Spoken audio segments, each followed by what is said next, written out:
I am 7 weeks and 4 days pregnant today. I can't even believe it. I feel like time's going really fast. I'm feeling okay. One thing that is back is the nausea. Last night I was feeling pretty unwell lying in bed, and then I woke up this morning and almost had like a bit of an aversion to the smell of Xander, and also like the smell of the fridge just made me feel really unwell, like all morning kind of really having those waves of nausea.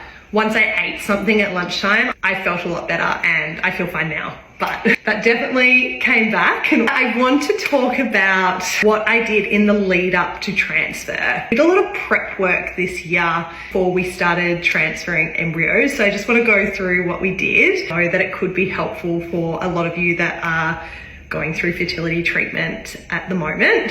February, March, we went and saw an immunologist. So our fertility specialist said that we see this immunologist. He ran a bunch of different tests. He was actually the one that found that I had one of the genetic markers for celiac disease. Since I saw him, I have been gluten-free. I've never been specifically tested for celiac disease or had the endoscopy that you can get, but the treatment is essentially a gluten-free diet. So I heard that gluten-free diets can assist in infertility by reducing inflammation, so I was just like, well, why not just go gluten-free? So I've been gluten-free since Feb.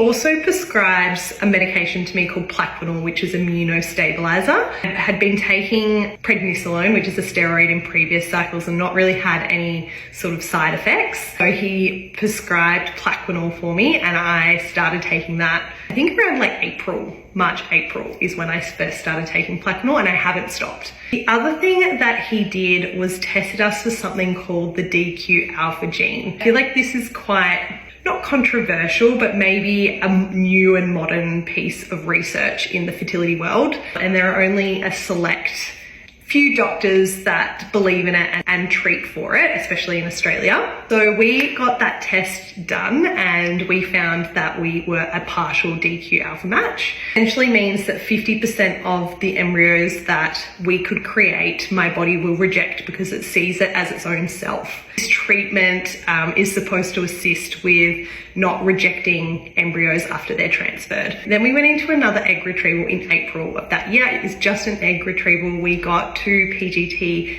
tested embryos from it, one of which is in here and the other which we transferred in August. And then after that retrieval, we did our LMIT treatment, which is the treatment for the DQ alpha gene. This treatment was done outside of our clinic. As far as I'm aware, there's only one doctor in Melbourne that will offer this treatment. It's 2 treatments 4 weeks apart. So